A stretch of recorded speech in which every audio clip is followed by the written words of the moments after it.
그리스도인들에게 예배는 생명과도 같죠. 그리스도인이라면서 예배를 드리지 않는 자는 말이 안 되는 겁니다. 예. 여러분들 그리스도인들이죠. 예. 이 말은 동시에 나는 예배자입니다 라는 말과 똑같죠. 예배를 드리는 자 모두가 그리스도인은 아닙니다. 그런데 모든 그리스도인들은 예배를 드립니다. 아멘. 예. 그리스도인이라면서 예배를 드리지 않는다. 그건 그리스도인이 아닌 거죠. 예수님께서 40일 금식 후에 광야에서 마귀에게 시험을 당할 때도 이 섬김에 대해서 시험을 당합니다. 마태복음 4장 8절에서 10절 마귀가 또 그를 데리고 지극히 높은 산으로 가서 천하만국을 그 영광을 보며 이르되 만일 내게 엎드려 경배하면 이 모든 것을 내게 주리라. 이에 예수께서 말씀하시되 사탄아 물러가라. 기록되었으되 주 너희 하나님께 경배하고 다만 그를 섬기라 하였느니라. 아멘. 예, 우리는 세상에 억만금을 준다더라도 예배와 바꿔서는 안 됩니다. 그건 마귀의 속임에 넘어가는 거예요. 그러니까 특별한 일 없이 어떠한 상황이나 뭐 그런 특이한 경우를 제외한 그런 상황 속에서 단지 돈 벌기 위해서 예배와 바꾼다면은 그건 심각하게 한번 고민을 해봐야 됩니다. 물론 지금사 그럴 수는 있죠.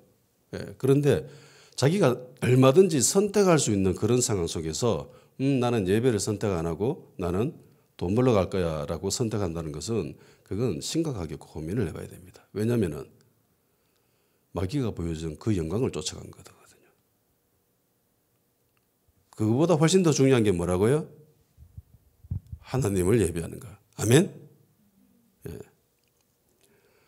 그리스도인들에게 하나님을 예배하는 것, 이것이 제외된다면은 그 사람은 곧 생명을 잃어버리게 됩니다. 우리 교회는 개척 후 근 10년 동안 지금 어떤 상황 속에서도 예배를 드리지 않은 적은 없습니다. 근 10년 동안 거의 가족끼리만 모여서 예배를 드리는 교회는 대한민국에 몇 개 없을 것 같아요. 요 근래 약간 변화의 조짐이 보이는 것 같기도 한데 어쨌든 하나님은 이때까지 우리를 사랑해 주시고 은혜를 베풀어 주시고 우리는 그 은혜에 반응하면서 하나님을 예배드렸습니다. 그리고 대한민국에 있는 대부분의 교회들은 예배를 드리기 전에 사도신경으로 신앙 고백을 드립니다. 우리도 사도신경 신앙 고백을 드리지요.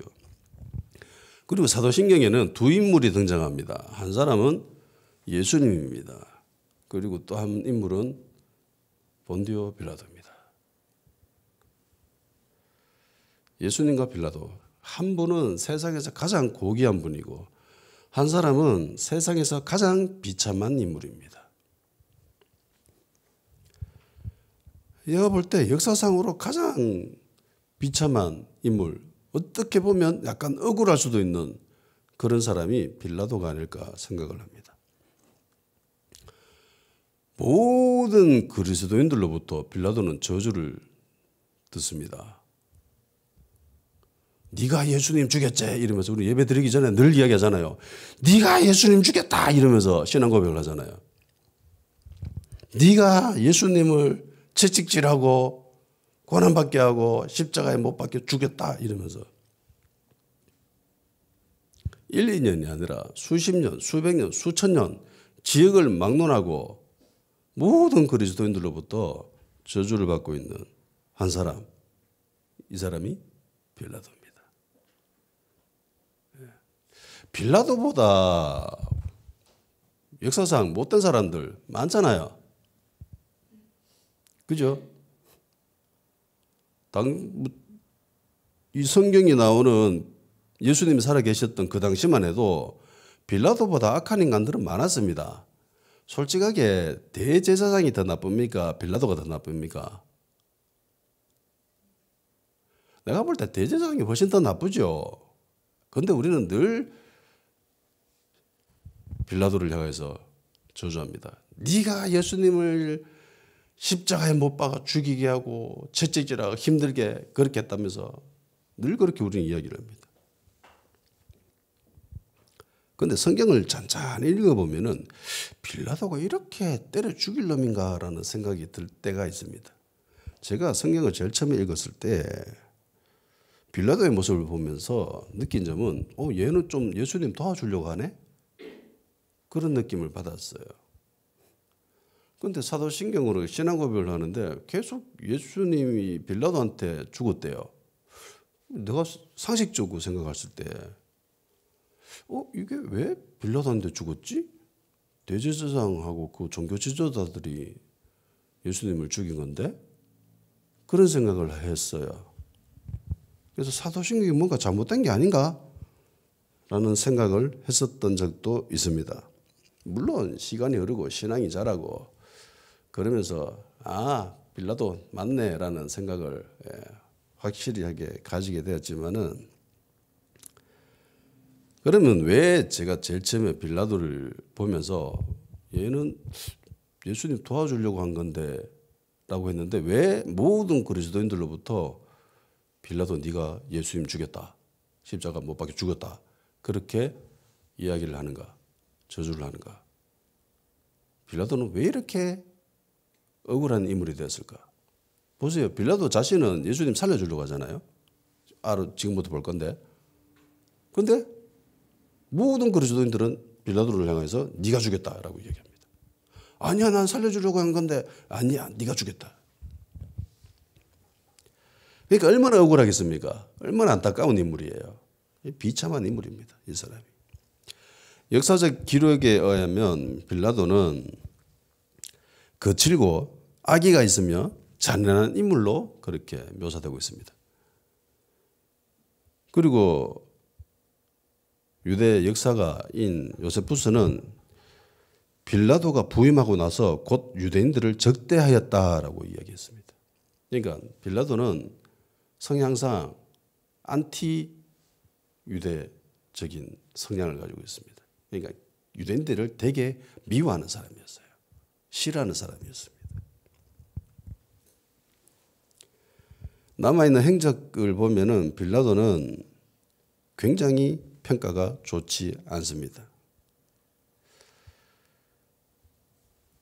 로마에 저항하는 유대인들을 유혈 진압을 합니다. 굉장히 강하게 자의적으로 진압을 하는 바람에 결국은 빌라도는 총독으로 부임한 지 10년 만에 파면당합니다. 너무 많은 사람들을 죽이는 바람에. 성격이 굉장히 거시기하죠. 공격적이고 잔인하고 유대인들 굉장히 미워하고 그런 사람이었습니다. 본문에 보면은 새벽에 공회가 또 열립니다. 밤에 열렸잖아요, 한번. 그죠? 밤에 몰려가지고 대제사장 그 집에 모여가지고 밤새도록 회의하고 막 서로 심판하고 재판하고 막 그랬습니다. 그래서 베드로가 거기서 앉아있다 구경하고 있다가 추워가지고 불 쬐고 있다가 막 네 한패 그리자 이러면서 해가지고 아니다 이러면서 도망치고 거기 한번 열렸어요, 밤에. 근데 새벽에 또 모였습니다. 왜 새벽에 모였을까요?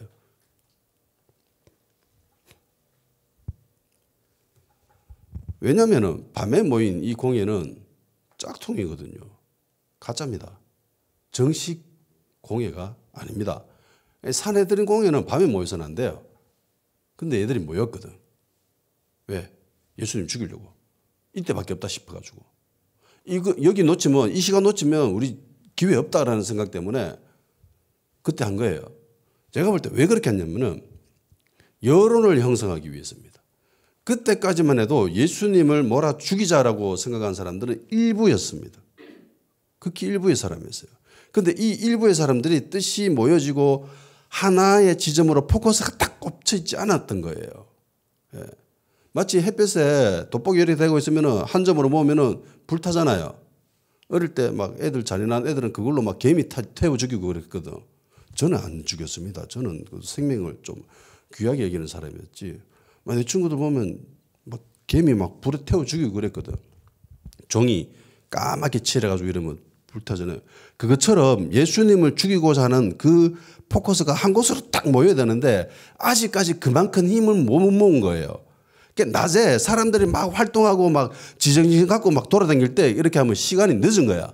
그러니까 밤에 일단 얘네들끼리 힘을 쫙 모으는 거죠. 하나의 지점으로 포커스를 딱 맞춰가지고 예수님 뭐 때문에 죽여야 되는지 어떤 죄명으로 죽이는지 딱 결정해가지고 그걸로 그냥 강하게 밀어붙이기 위해서 밤에 한번 연 거예요.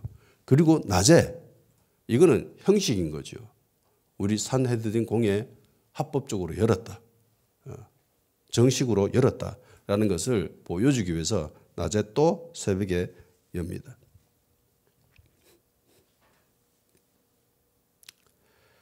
그리고 빌라도한테 넘겨주죠. 왜 넘겨줬을까요?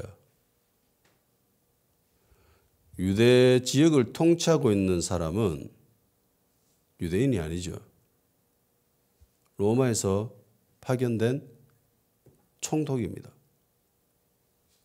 그래서 산헤드린 공회는 사람을 죽일 수 있는 권한은 없어요. 재판을 열 수 있는데 그 정도까지 권한은 없습니다. 그래서 사람을 죽이고 뭐 이렇게 정식으로 결정을 내리는 것은 총독의 임무입니다. 그래서 빌라도한테 넘겨줘요.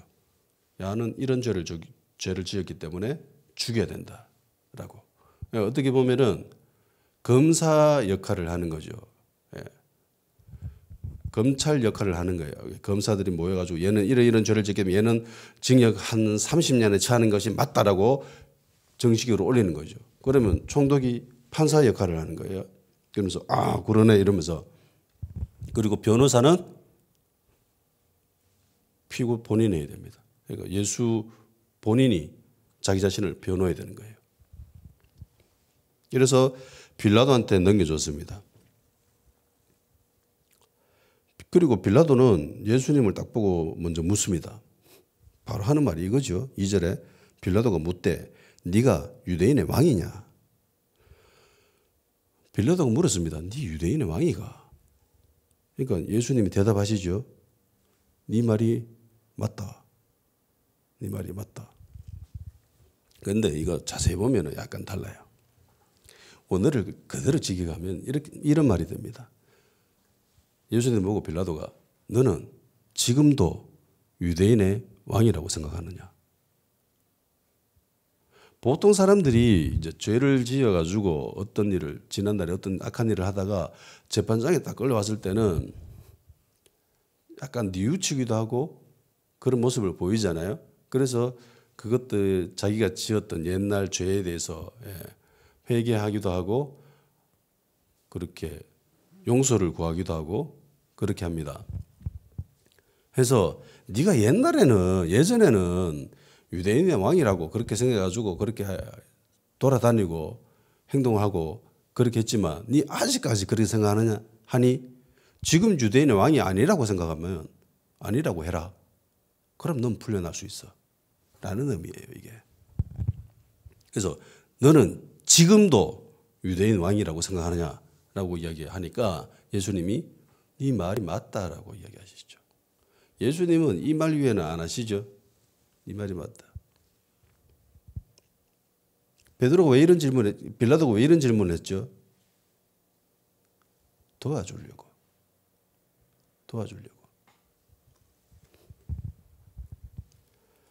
아니라고 하면 살려주려고.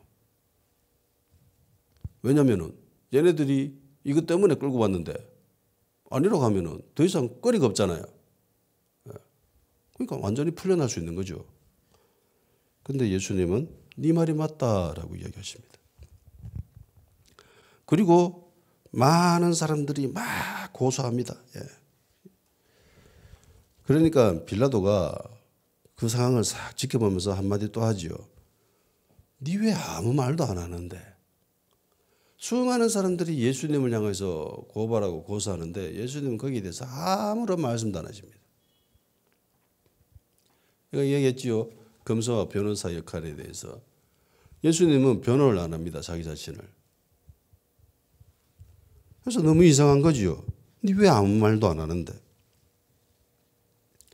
변호를 하지 않는다는 것은 저들의 말에 인정한다라는 거죠. 수긍한다라는 말입니다.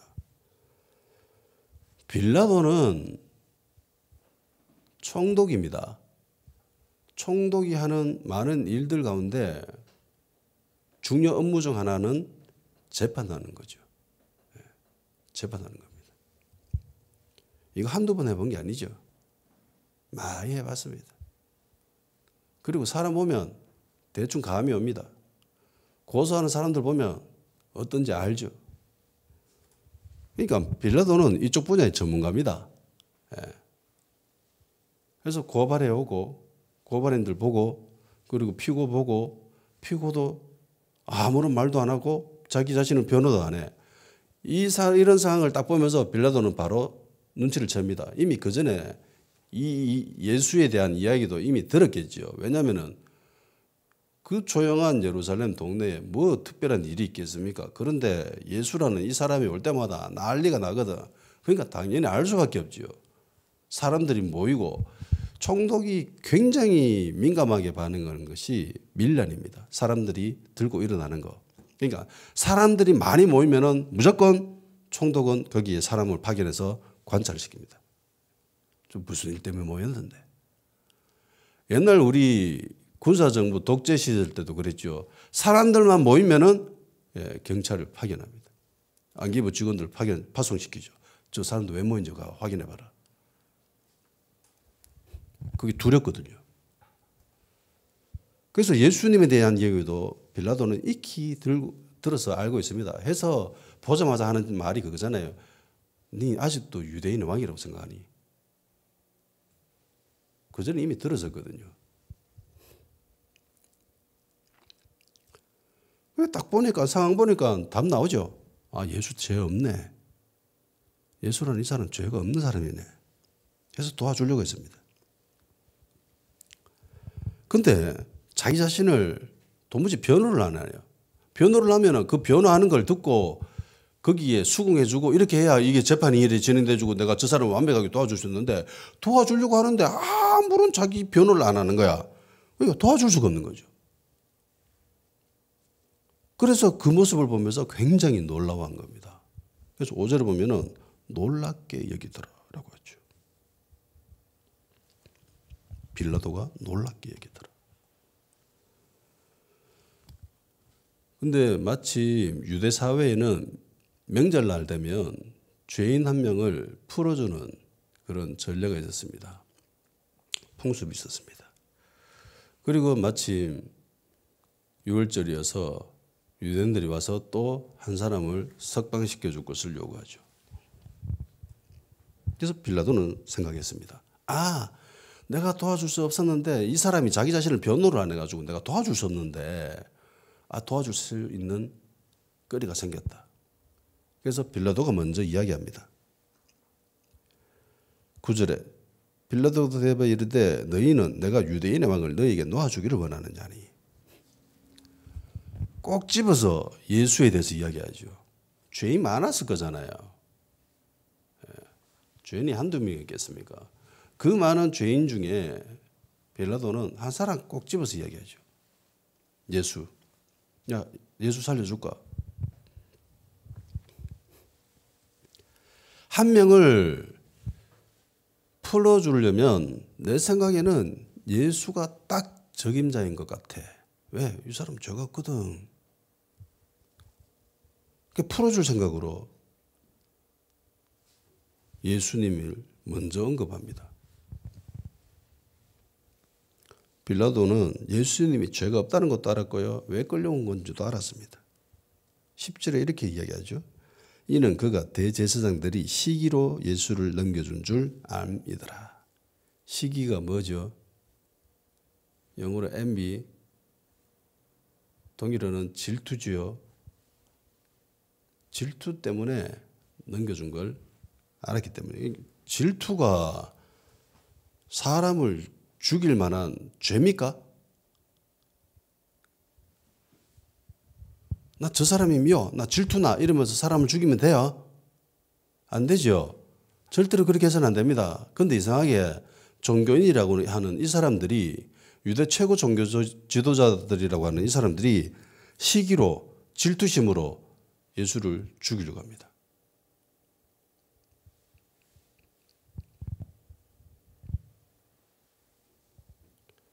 목사 세계에서도 우스갯소리로 그런 말이 있거든요. 신학생들끼리 모여가지고 하는 소리가 이단죄보다 더 무서운 죄가 있다. 그게 괘씸죄다. 밉보이는 게 그만큼 무섭다라는 거죠. 예수님이 이 사람들에게 밉보였습니다. 궁극적인 이유는 질투심 때문에. 종교적 시기심, 질투심에 눈이 먼 대제사장들과 그 지도자들. 그래도 명색이 총독이잖아요. 사람은 악하고 뭐 잔인하고 이래도 명색이 총독입니다. 보는 눈은 있어요. 썩어도 준치입니다. 책 보면 알지요. 평소 유대인들이 마음에 들지도 않았습니다. 근데 이 대제사장들, 이 사람들이 예수를 끌고 와서 죽이려고 합니다. 죽여야 된다라고 이야기합니다. 그러니까 상황이 어떻게 돌아가는지 책 보고 대번에 아는 거죠. 그러니까 대제사장들이 무리를 충동합니다. 자, 예수 놔주면 안 된다. 그러면서 바라바를 살려달라고 해. 그래서 무리들이 바라바를 놔주라 이러면서 바라바를 풀어주라 이러면서 요구하게 됩니다. 바나바는 밀란을 일으켜가지고 사람들을 죽인 사람입니다. 굉장히 악한 사람이죠. 이 사람 굉장히 잔인한 사람입니다. 예전 2002년에 미션 바라바라는 영화가 있었습니다. 한일 합작 영화였는데 야쿠자로 평생을 살아온 한 사람이 세 번째 부인을 맞이했는데 그 사람이 한국 여인이었어요. 이 여자는 예수를 믿는 사람이었습니다. 그래서 아내의 기도로 결국은 야쿠자 생활을 청산하고 예수님을 영접하게 됩니다. 그리고 회개의 의미로 큰 십자가를 지고 일본 열달을 이제 횡단하는 뭐 그런 영화예요. 그러니까 그 야쿠자가 이렇게 생각하는 거죠. 나는 바라바인데 예수님 때문에 살았다. 책으로도 나오고 영화로도 만들어진 실제 책을 지은 사람이 그런 사람이었어요. 야쿠자 생활하다가 예수님을 믿게 된. 지금은 목사님이죠. 그리고 자기 주변에 있는 조직 2명인가 3명인가 같이 회심하게 되고 같이 목회자 생활하는. 그래서 바라바를 살려달라라고 이야기를 하면서 무리들이 요구를 합니다. 왜 무리들이 이렇게 요구를 했냐면은 대제사장들이 선동했기 때문이에요. 충동시켰기 때문입니다. 이 말을 들은 빌라도가 다시 예수님을 언급합니다. 12절 13절 빌라도가 또 대답하여 이르되 그러면 너희가 유대인의 왕이라 하는 이를 내가 어떻게 하랴? 내가 생각해볼 때 예수는 죄가 없는데 근데 예수 놔주려고 하는데 이번에는 바라바를 풀어달라고 그렇게 이야기하니까 그러면 이 예수라는 사람은 내가 어떻게 해주면 좋으냐라고 묻습니다. 그러니까 13절에 그들이 다시 소리 지르되 그를 십자가에 못 박게 하소서. 유대인들이 소리 질렀습니다. 그 전날에는 소리 지르면서 호산나라고 이야기했는데 이번에는 십자가에 못 박으라고 이야기합니다. 우리말 성경에는 여기에 못 박게 하소서라고 되어 있잖아요. 그런데 이거 직역으로 하면 이렇게 되는 거예요. 십자가에 못 박으시오. 십자가에 매다시오. 이게 의미가 좀 다르죠. 느낌이 다르잖아요. 못 박게 하소서. 약간 순화되었다면 십자가에 못 박으시오. 십자가에 매달아라. 이렇게 굉장히 강하게 요구합니다. 훨씬 강경하고 저돌적이고 공격적으로 이야기하죠. 이 말을 들은 빌라도가 다시 예수님을 편들면서 두둔합니다. 14절. 빌라도 이르되 어찌 미냐 무슨 악한 일을 하였느냐 이렇게 묻습니다. 그러니까 무리들이 더욱 소리 지르되 십자가에 못 박아라. 십자가에 못 박아라. 십자가에 매달아라. 그렇게 이야기했습니다. 빌라도가 이렇게 이야기하죠. 야, 너 도대체 왜 이러는데? 너희들 도대체 왜 이러는데? 이 사람이 무슨 나쁜 짓을 했는데? 라고 묻습니다. 이 말의 다른 표현이 뭐예요? 너희들 이상하다. 너희들 지금 제정신 아니네. 이 사람이 지금 악한 일을 했다라고 합니까? 안 했다라고 합니까? 빌라도가. 이 사람은 악한 일을 한 적이 없다라고 얘기합니다. 이 사람은 죄를 지은 적이 없다라고 합니다. 그러니까 너희들 이상하다라고 한 거예요. 너희들 도대체 왜 이러는데? 물론 성경에는 어찌미냐라고 되어 있지만은 실제로 이렇게 이야기하죠. 너 도대체 왜 이러는데? 이 사람이 무슨 나쁜 짓을 지었는데? 라는 말이죠. 예수님은 악한 짓을 한 일이 없습니다. 죄를 지은 적이 없습니다. 그런데 무리들이 충동질을 당하여서 십자가에 못 박아라라고 이야기합니다. 이 무리 안에는 예수님이 예루살렘 성에 입성하실 때에 호산나라고 외쳤던 사람들도 있었습니다. 그런데 하루아침에 사람이 이렇게 달라질 수 있을까요?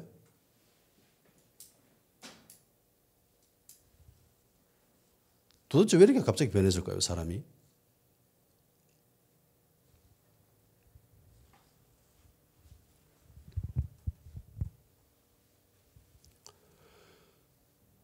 본문에는 대제사장이 사람을 선동했다라고 이야기합니다. 선동의 다른 표현은 여론몰이죠. 여론을 형성했다는 거예요. 여러분, 여론은 정치적인 활동입니다. 그래서 언론과 정치는 같이 가지요. 따로 떨어져서 가는 적은 없습니다. 늘 같이 갑니다.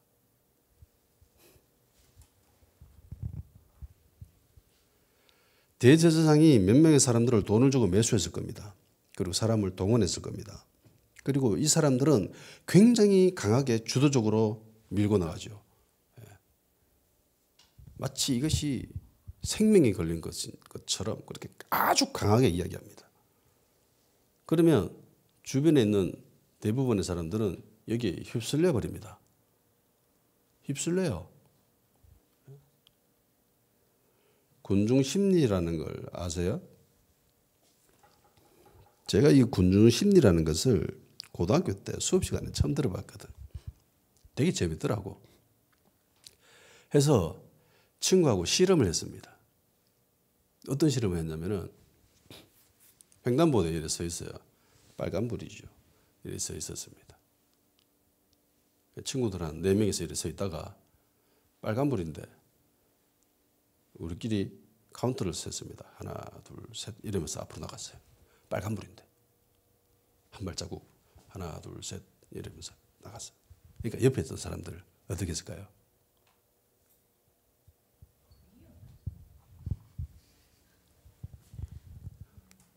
이 되게 나쁜 짓이었지만 한번 실험해보세요. 그렇게 위험한 상황은 아니었기 때문에 그러니까 옆에 있는 사람도 따라 나오는 거예요. 바로 뒤로 가가지고 이래 우리끼리 다시 있으면서 킥킥거리면서 웃고 있었지. 이게 되네?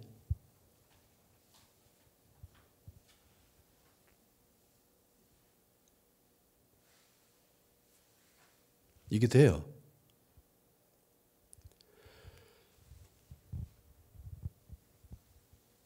군중 심리라고 하죠. 이성이 아닙니다. 군중 이성이라고 안 하죠. 집단 이성이라고 안 합니다. 군중 심리라고 합니다. 그러니까 이성보다 뭐가 더 우선이죠? 심리, 감정 이게 더 우선인 거예요. 그러니까 이성적인 활동이 배제된 겁니다. 그러니까 빨간불에도 가는 거죠.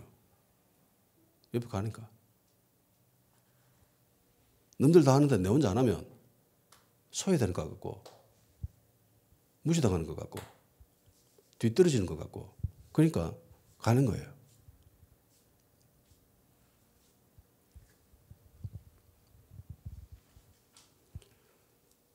2차 세계대전 때 독일의 그 괴벨스라고 하는 사람이 여기에 탁월한 전문가였습니다. 거짓말도 100번 하면 진짜가 된다. 군중들에게, 대중들에게는 작은 거짓말보다 큰 거짓말이 훨씬 더 잘 먹힌다. 이러면서 언론, 그 사람들 여론몰이 하는데 거기에 대한 진짜 전문가였습니다. 어떻게 하면 사람들을 잘 선동할 수 있는지. 선동의 대가죠. 히틀러의 오른팔이었고.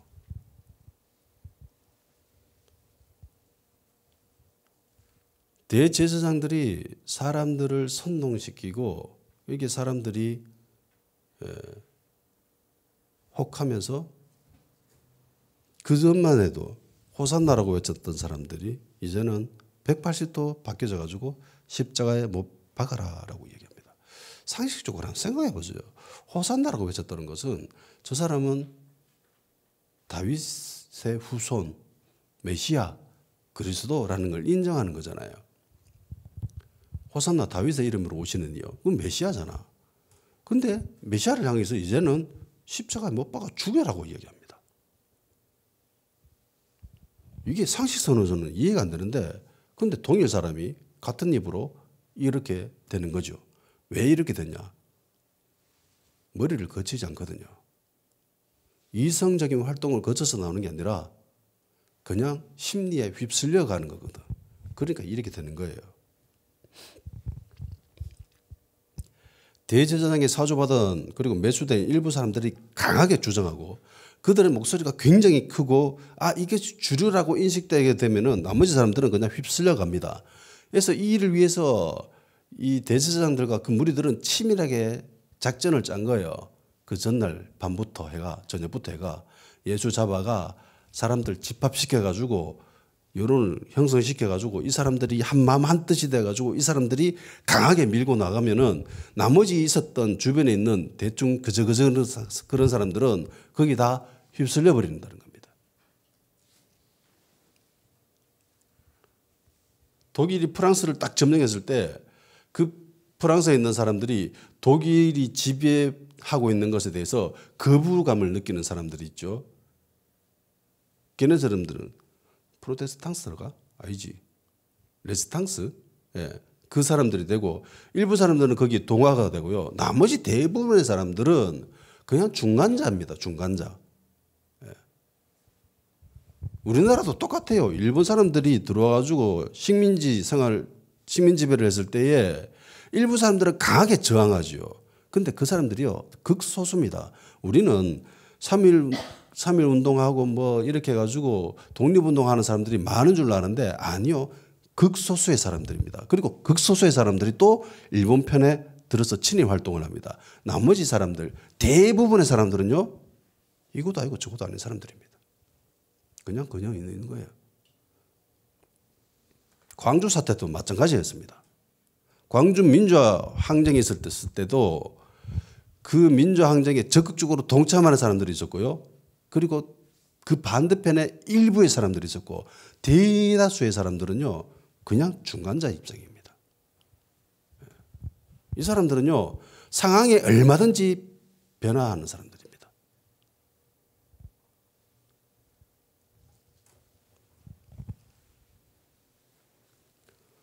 그래서 예수 믿는 사람들은요. 생각의 힘을 키워야 돼요. 군중 심리잖아요. 이성적인 활동이 없습니다. 그냥 휩쓸려 가요. 떠밀려 가요. 로마서 12장 2절 너희는 이 세대를 본받지 말고 오직 마음을 새롭게 함으로 변화를 받아 하나님의 선하시고 기뻐하시고 온전한 뜻이 무엇인지 분별하도록 하라. 예수 믿는 사람들은 분별하는 삶을 살아야 됩니다. 파악해야 돼요. 파악해야 돼요. 변화를 받아라고 하죠. 말씀으로 변화를 받아라는 겁니다. 그냥 사람들이 이 세대가 확 휩쓸려 가는데 거기 휩쓸려 가지 말고 생각해. 변화를 받아. 무엇으로? 하나님 말씀으로. 하나님 말씀으로 네 생각의 틀을 깨부수라는 거예요. 틀을 바꿔라는 겁니다. 그거 본받지 말고 하나님의 말씀으로 변화를 받아가지고 분별해. 이게 맞는지 틀린지 똥인지 된장인지 정확하게 분별하고 그렇게 살아. 그러니까 예수 믿는 사람들은요, 생각해야 됩니다. 하나님의 말씀으로 늘 자기 자신을 깨게끔 만들어가지고 변화해야 되는 거예요. 우리 계획주의잖아요. 늘 계획시켜야 되는 겁니다. 몇천 년 전에, 몇백 년 전에 스위스에서 독일에서 종교 개혁 한번 했으니까 우리는 개혁 안 해도 돼. 그게 아니에요. 끊임없이 개혁해야 되는 게 계획주의입니다. 계획주의 신앙이란 지금 이 순간도 개혁해야 되는 게 계획주의 신앙이에요.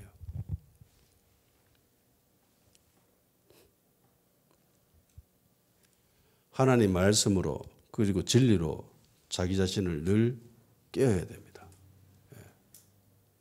그냥 사람들이 다 이렇게 산다고 세상 사람들이 다 저렇게 휩쓸려 간다고 그냥 그렇게 하면 되지 뭐. 이게 아니라 도대체 왜 저걸 해야 되는지 그걸 하나님 말씀으로 필터를 거쳐서 생각을 해봐야 된다는 겁니다. 아멘? 그러기 위해서는 말씀을 알아야 되겠죠. 진리를 알아야 됩니다. 그리고 세상을 보는 눈도 있어야 되죠. 하나님의 말씀도 알아야 되죠. 그리고 두 개를 보면서 상황과 말씀을 비교 분석해 가면서 이게 진짜 해도 되는지 예수 믿는 사람들이 이걸 해야 되는지 말아야 되는지 그걸 판별해야 된다는 거예요. 그런데 빌라도는 결국 무리들의 요구를 들어줘 버립니다. 들어줘요. 왜 들어줬는지 두 가지 이유가 있습니다. 첫째는 밀란이 일어날까 두려웠습니다. 총독이 가장 무서워하는 게 밀란입니다. 밀란 한번 일어나면은 총독의 지위가 불안해져요. 파면당할 수 있습니다. 그래서 밀란 일어나는 게 총독 입장에서는 가장 무서운 거예요. 마태복음 27장 24절 25절 빌라도가 아무 성과도 없이 도리어 밀란이 나라는 것을 보고 물을 가져다가 무리 앞에서 손을 씻으며 이르되 이 사람의 피에 대하여 나는 무죄하니 너희가 당하라. 백성이 다 대답하여 이르되 그 피를 우리와 우리 자손에게 돌릴지어다 하거늘. 얼마나 이 사람들이 강하게 십자가에 못 박아라고 이야기하는지 이 여론이 얼마나 강력했는지 야 이거 가만 놔두면 내가 여기서 거부하면 얘들이 밀란을 일으키겠다. 들고 일어나겠다. 폭동을 일으키겠다. 데모를 일으키겠다라고 생각을 하기에 이르렀다는 거예요. 총독이 이 정도 생각을 할 수 있었다는 것은 이게 얼마나 강력했는지 알 수 있는 거죠. 얘 인간 자체가 좀 나쁜 인간이에요. 못된 인간이야. 유대인들도 안 좋아해. 잔인하게 대해. 굉장히 폭력적이고 강하게 대항하고 이런 사람이야. 성량이 이런 사람인데도 불구하고 야 이건 가만 놔두면 밀란 일어나겠네 라는 생각이 들 정도였으면 이 유대인들이 얼마나 예수님을 잡아 죽이려고 악을 쓰고 있는지 알 수 있죠. 그냥 십자가에 못 박아라. 십자가에 못 박아라. 그냥 노사붕괴할 때 노동자들이 나와가지고 이게 으쌰으쌰 이게 그 정도가 아니에요. 진짜 생명을 걸고 요구하는 거예요. 나 이거 아니면 죽어버릴 거야 라는 그런 마음 그런 강함으로 어필하고 있는 겁니다. 지금 총독한테. 그러니까 총독이 이 정말 악질적인 총독인데도 불구하고 성격이 정말 나쁜 총독임에도 불구하고 야 이거 놔두면 밀란이 일어나겠다라는 생각이 들 정도의 그 정도 세기였습니다.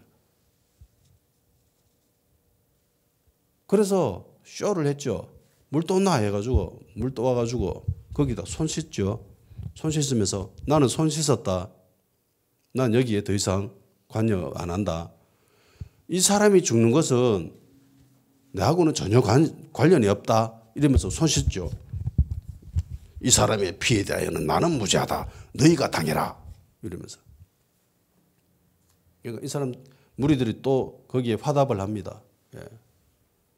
그래 우리가 당할게. 그 피를 우리와 우리 자손에게 돌려라.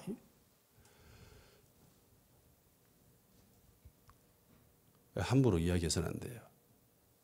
결국은 어떤 일이 있는가? 이 세대가 살아있는 동안 이 세대들은 망합니다. 피를 맛보죠.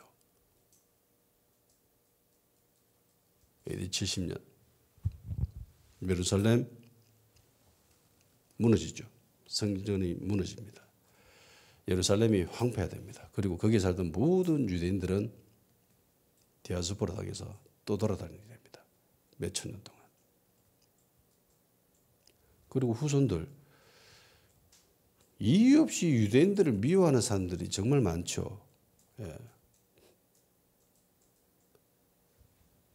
안티 유대 정말 많습니다. 이유 없이 유대인들은 많이 죽임을 당합니다. 대표적인 게 히틀러로 인한 홀로코스트죠.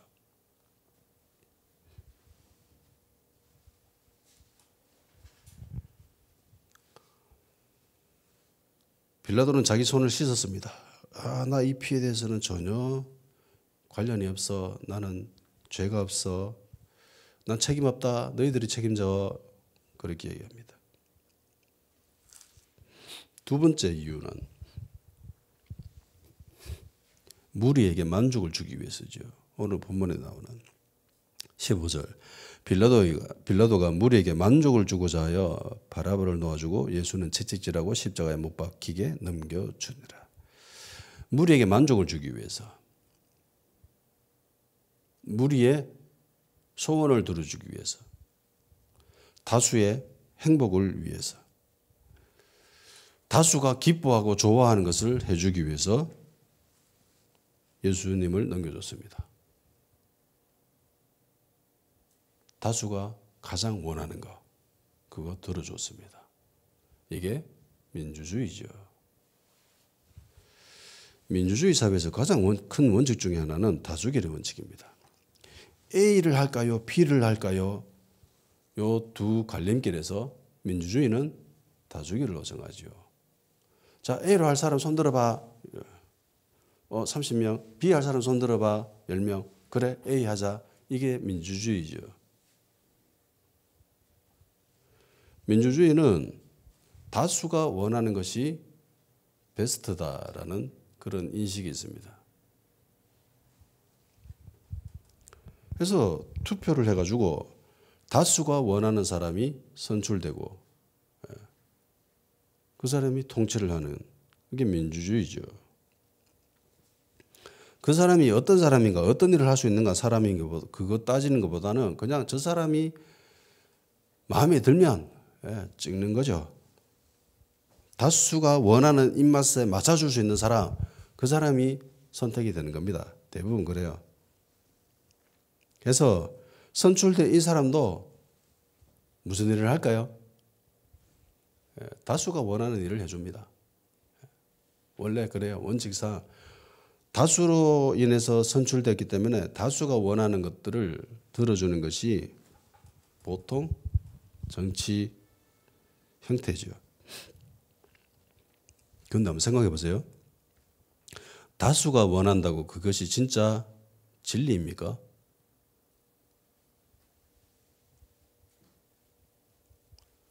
예수님을 십자가에 못 박아라고 하는 것이 다수의 의견이었습니다. 그래서 그 의견대로 빌라도는 예수님을 십자가에 넘겨줬습니다. 그런데 이게 총독으로서 해야 될 일일까요? 하지 말아야 될 일이었을까요?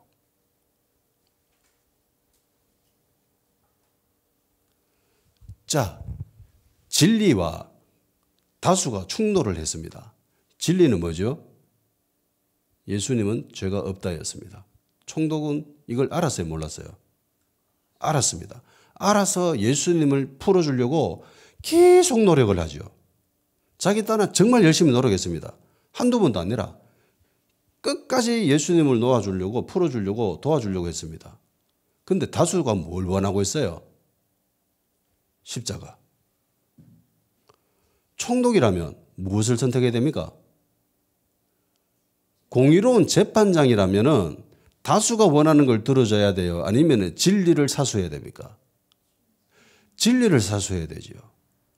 그런데 빌라도는 무엇을 선택했죠? 다수가 원하는 거. 그러니까 리더는 늘 이 갈림길에서 휩쓸리게 됩니다. 휘둘리게 돼요. 그래서 굉장히 중요합니다. 다수가 원하는 것을 해주느냐, 아니면은 내가 해야 될 것을 해야 되는가. 영국 역사상 가장 훌륭한 정치인으로 평가되는 한 인물이 있습니다. 여자입니다. 사람들은 그 여인을 향해서 철의 여인이라고 얘기했습니다. 마가렛 대처예요. 그 사람이 영국을 통치하고 있었던 시기는 영국의 경제 상황이 굉장히 안 좋았습니다.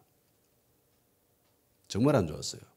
그런데 마가렛 대처가 굉장히 정치를 잘했습니다. 그래서 그 이후로 영국은 승승장구하게 됩니다. 마가렛 대처는 해야 될 것을 했을까요? 아니면 다수가 원하는 걸 해줬을까요?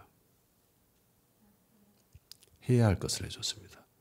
해야 할 것을 했을 때 다수는 어떤 반응을 했을까요? 데모가 일어났습니다. 폭동이 일어났습니다. 그러니까 성경대로 하면 밀란이 일어난 거예요.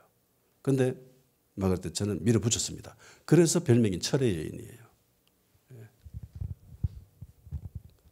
이제 지고 있는 산업이었던 광산업 정리해버렸습니다. 광부들이 얼마나 많았겠어요. 실직자가 된 거예요. 다 일어났습니다. 언론에서도 난리죠. 그래서 안 된다. 그런데 대처는 밀어붙였습니다. 정리해버렸어요. 산업 구조가 완전히 바뀌었죠. 영국 생각하면 광부 생각합니까? 광산업이 생각이 나요? 석탄 생각납니까? 아니죠. 영국은 금융업의 중심지입니다. 서비스업의 중심지죠. 하이테크 기업의 중심지입니다. AI, 세계 최고의 AI 기업이 영국에 있잖아요. 세계 최고의 반도체 기업이 영국에 있습니다. 완전히 바뀐 거예요. 그래서 리더는 해야 될 일을 해야 되는 거예요. 다수가 원하는 게 아니라.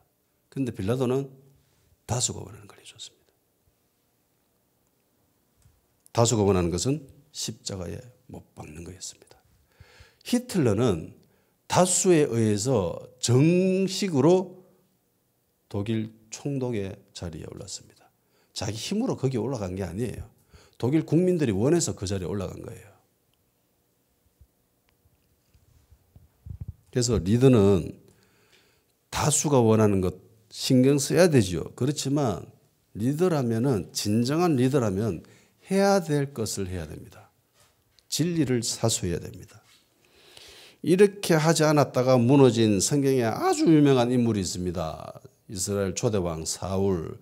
저는 이 사울을 되게 많이 인용을 하는데 사무엘상 15장에 보면은 사울의 이야기가 나옵니다. 아말렉 족속 멸해라라고 했는데 가서 멸했지요.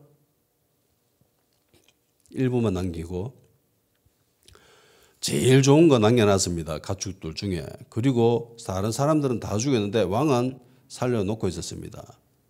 근데 영원히 살려주는 게 목적이었어요? 아니면은 조금 있다가 다 죽일 거예요? 목적이었습니까? 조금 있다가 다 죽이려고 했거든. 보자마자 다 죽이는 게 아니라 보자마자 죽인 거는 그런 것들 뭐 별일 없는 그런 것들은 다 죽이고 제일 좋은 거는 남겨놨다가 하나님을 제사 드릴 때 그때 이제 희생제물을 쓰기 위해서 살려놓은 거고 그리고 왕을 살려놓은 것은 사람들이 많이 이스라엘 사람들이 딱 모여 있고 있을 때 이렇게 진짜 정식으로 폼나게 이래가지고 그 사람 왕을 딱 처형시키면서 이런 식으로 자기의 위신이나 명예를 드러눕히기 위해서 그 순간까지만 일시적으로 살려둔 거예요. 근데 그날 밤 하나님이 사무엘한테 말씀하시죠. 사울을 왕으로 세운 거 후회한다. 그래서 사무엘이 그 이야기 듣고 밤새도록 기도합니다. 그리고 날 받자마자 가지요. 사울한테 갑니다. 사울을 보자마자 사무엘을 보자마자 사울이 아주 자신 있게 이야기합니다. 사무엘님, 내가 하나님의 말씀을 순종했습니다. 100% 이행했습니다. 그러니까 사무엘이 한마디 하죠. 그럼 지금 들리는 이건 무슨 소리고? 양소리, 소소리, 이 울음 소리는 뭔데? 이라고 묻습니다. 이거는 백성들이 나중에 하나님 제사할 때 그때 쓴다고 살려놓은 겁니다.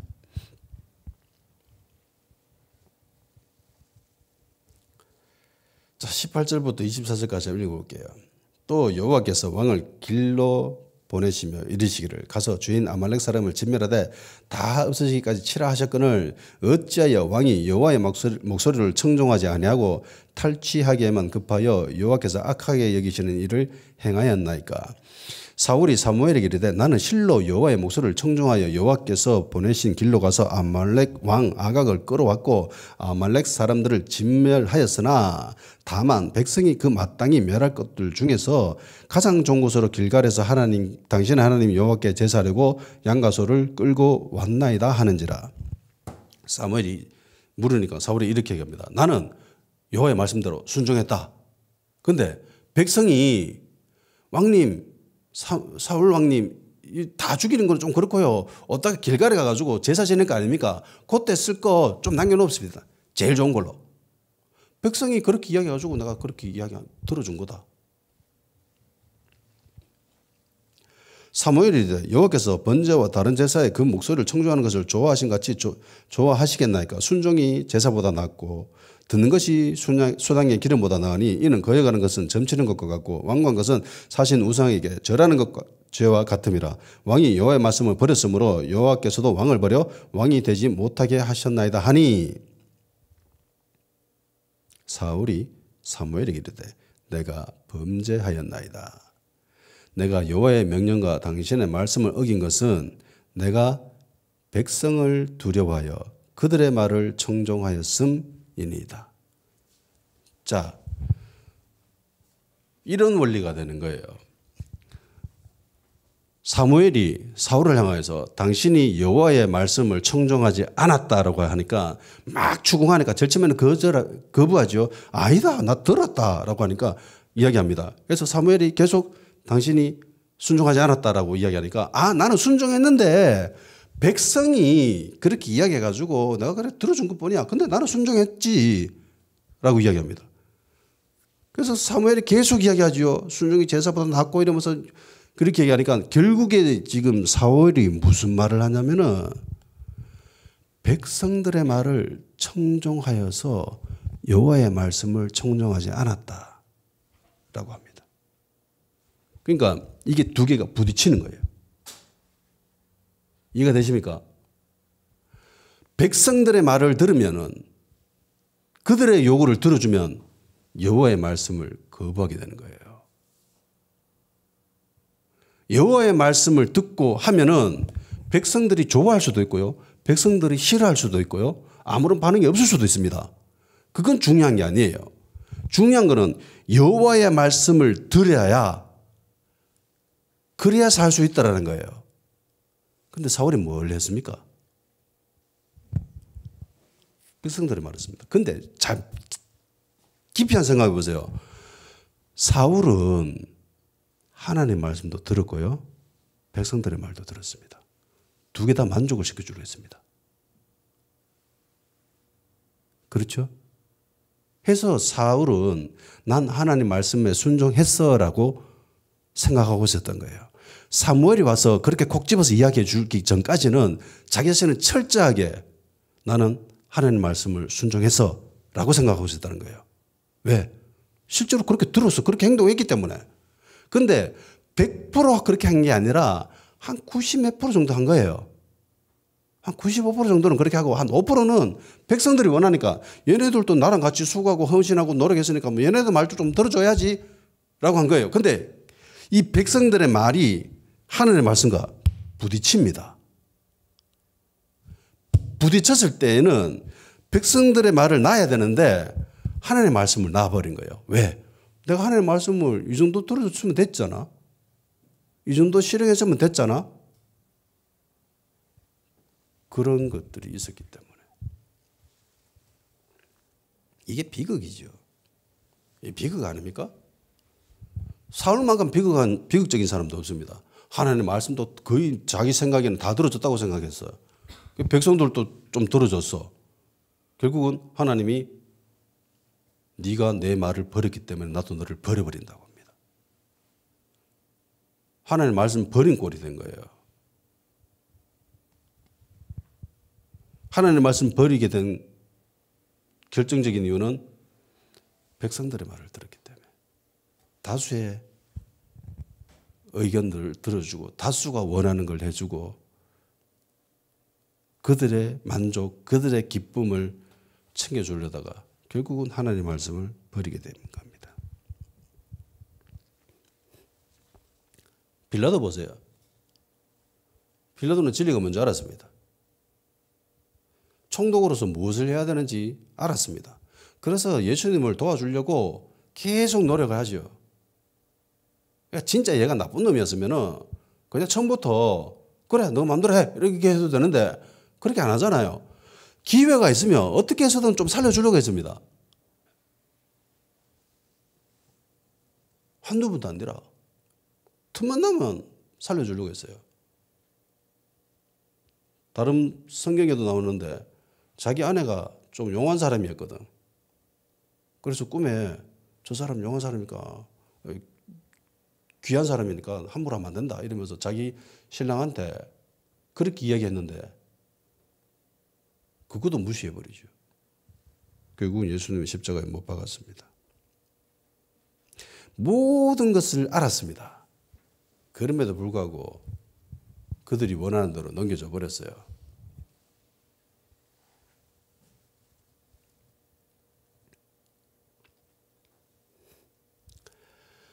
왜 빌라도가 예수님을 죽였는가?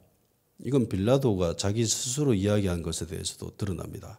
요한복음 19장 10절 빌라도가 이르되 내게 말하지 아니하느냐 내가 너를 놓을 권한도 있고 십자가에 못 박을 권한도 있는 줄 알지 못하느냐. 그러니까 십자가에 못 박는 권한이 있는 사람 누구? 빌라도. 십자가에서 풀어줄 수 있는 예수님을 사면시켜 줄 수 있는 권한 가진 사람도 빌라도. 다른 사람은 있다 없다? 없어요. 근데 빌라도가 십자가에 못 박히게 넘겨주지요. 물론 중간에 쇼도 합니다. 손 씻고 난 죄 없다 이러면서 막 손 탁탁 털고 그러지만은 그건 그냥 쇼예요. 하나님은 결국 누구한테 책임을 물으시냐면은 권세자한테 묻습니다. 권위자한테 물어요.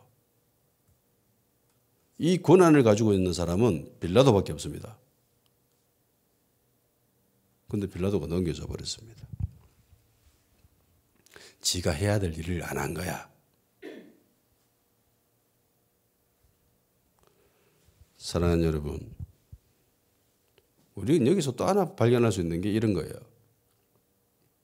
종교적인 사람이라 할지라도 양심이 얼마든지 피폐할 수 있구나. 산헤드린 공회원들 얼마나 종교적인 사람들입니까? 대제사장들이고 서기관들이고 바리새인들이 이런 사람들입니다. 그런데 이런 사람들이 양심에 화이 맞아서 이렇게 불법적인 일을 저지르고 기이한 재판도 열고 사람들 선동질해가며 얘네들도 알아요. 예수님이 큰 죄가 없다라는 거.